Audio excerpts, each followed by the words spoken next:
There's a lot we haven't been told about how we got here with China. This isn't about politics, this is about power. There's a global game being played right now, and most Americans don't even realize they're on the board. Most think this is just a trade dispute, that it's about tariffs, inflation, or some rivalry between two economic giants.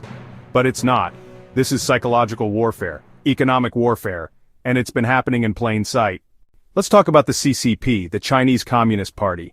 It's not just China's government, it's the only party that holds power in China. There are no real elections, no free press, no freedom of speech. Everything is filtered, censored, and monitored. The CCP controls the military, the economy, education, the internet, even the thoughts people are allowed to express. It's a regime built on obedience, not openness. And now they're coming for us. Not with tanks, yet, but with influence, leverage, and digital control. Here's what nobody's telling you. The CCP has hired millions of people, some say over 4 million, to flood social media with propaganda.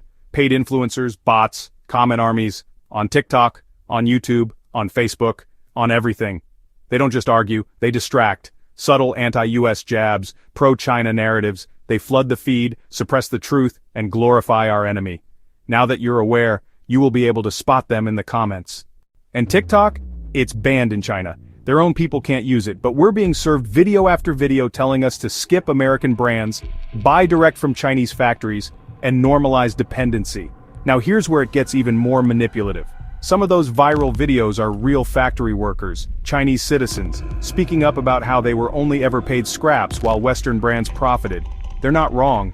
Many of them are simply tired of being used. So on one hand, the Chinese people are using TikTok to expose the truth about global branding, hoping to cut out the middleman. On the other hand, the Chinese government is quietly cheering it on, because every American who skips a US brand and buys directly from China is still a win for the CCP's agenda. Same platform, different motives.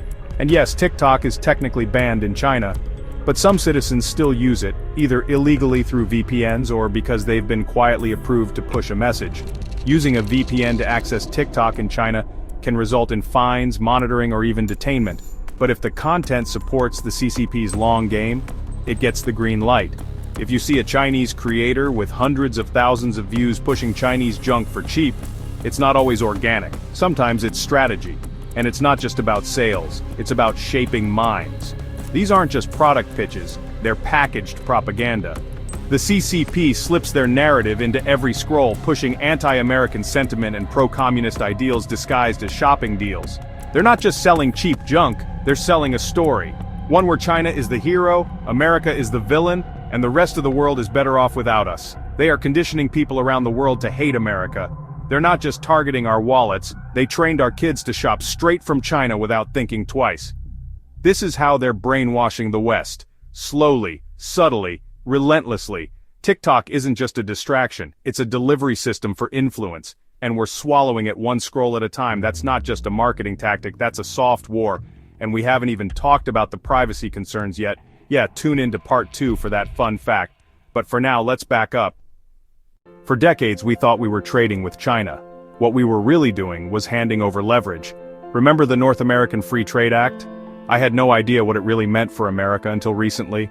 We were told open trade would lift all boats, raise incomes, and everyone wins. Instead, it sank American towns.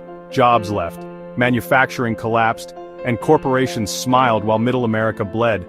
Bill Clinton promised prosperity when he signed NAFTA in 1993, but all it really did was open the floodgates for American jobs to disappear. It sent our jobs and factories to Mexico. It normalized the idea of outsourcing for profit with no regard for the national cost. In 2021, China joined the WTO. That is when American corporations really began chasing the buck to China.